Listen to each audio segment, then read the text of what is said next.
আমরা মুখ খুলে কথা বলতে পারি না, এখনো কোথাও গেলে আমাদের সেই প্রাণ খুলে কথা বলতে পারেন, নিজের দাবি তুলে ধরতে পারি না। অথচ একমাত্র জাকের পার্টির মাধ্যমে আমরা সেই মূল্যবোধ, সেই প্রেম, মানুষকে ভালোবাসা, দারিদ্রতা থেকে মুক্ত করা, সবকিছু সেই প্রেম শিখায় জাকের পার্টি।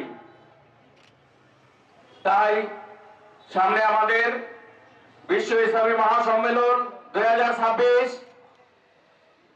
সেই উপলক্ষে আমাদের এই দাওয়াতে মিশন সভা, মাইকের আওয়াজ যত দূর যাচ্ছে, যত দূর যাদের কানে কানে পৌঁছাইছে, সবাইকে বিশ্ব ওরস শরীফ 2026-এর দাওয়াত রইল।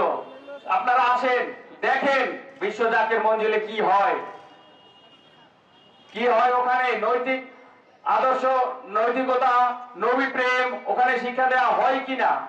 আপনারা আসেন, দেখেন, বুঝেন। বিশ্বের একমাত্র বর্তমান পরিস্থিতির একমাত্র মুক্তির পথ হচ্ছে জাকের পার্টি, একমাত্র পবিত্র নেতা হচ্ছে জাকের পার্টির মহামান্য চেয়ারম্যান স্যার খাজা মোস্তফা মীর ফয়সাল মোজাদ্দেদি সাহেব, যার চরিত্রবান হওয়ার আমরা চেষ্টা করি, কিন্তু আমরা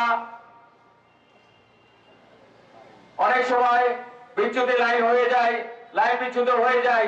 আমরা তার চরিত্রে, তার দেখানো নৈতিক দিকে আমরা অনুসরণ করি, যার কারণে আমরা এখন পর্যন্ত দেখবেন কোন সহিংসতা, দেশে এত সহিংসতা হচ্ছে, এত রাজধানী হচ্ছে, জাকের পার্টির একটা নেতা কর্মী কোন জায়গায় কাউকে দেখবেন না যে এর থেকে 2 টাকা চাঁদা নিছে, এর থেকে 2 পয়সা ঘুষ খাইছে, এর মাথায় বাড়ি দিছে।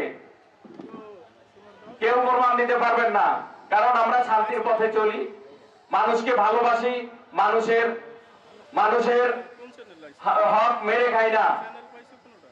অতএব সবাইকে উদাত্ত আহ্বান জানাচ্ছি 2026 ইসলামী মহাসম্মেলনে সবাই দলে দলে যোগদান করবেন এবং জাকের পার্টির পতাকা তলে আসেন, জাকের পার্টিতে ভোট দেন।